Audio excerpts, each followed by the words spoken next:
কালকের দিনটা ছিল 25শে ডিসেম্বর, বড়দিন। মেরি ক্রিসমাস সবাইকে, সবাই ভালো থেকো, সবাইকে ভালো রেখো। চলে গেছিলাম একটু ঘোরাঘুরি করার জন্য চার্চ। এখন চার্চের সামনেই চলে এসেছি, আর দেখতে পাচ্ছ পুরো শহর লাইটে লাইট। চারিদিকে সবাই সুন্দরভাবে ক্রিসমাস বানাচ্ছে, প্রচুর লাইট দিয়ে সাজানো, জায়গাটা খুব সুন্দর।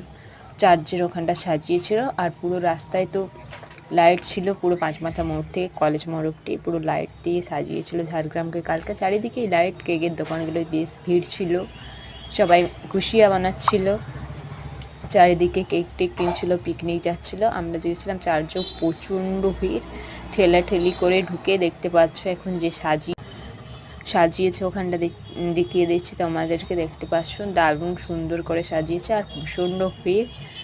ওইভাবে কোনো ভিডিও ফটো কিছুই তোলা হচ্ছিল না, ভিডিও করছিলাম। দেখতে পাচ্ছ দারুণ সুন্দর ছিল প্লেসটা।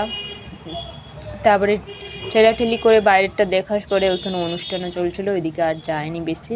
তারপর ভিতরে দেখলাম যিশুর জন্ম, যে তখনই জন্ম হয়েছে বেরিয়ে আসলো, ওটা দেখার পরে আবার আমরা সবাই মিলে একটু করে ফটো তুলে নিলাম। তারপরে কিছুক্ষণ মধ্যেই চলে গেছিলাম পাশেই সাবিত্রী মন্দির, সবাই যেন ওখানে একটু দর্শন করে নিলাম ঠাকুরের মায়ের। দেখতে পাচ্ছ এখন এই যে সাবিত্রী মন্দিরটা, তো এখানে একটু দর্শন করে যে যার বাড়ি চলে আসলাম। চলো আজকে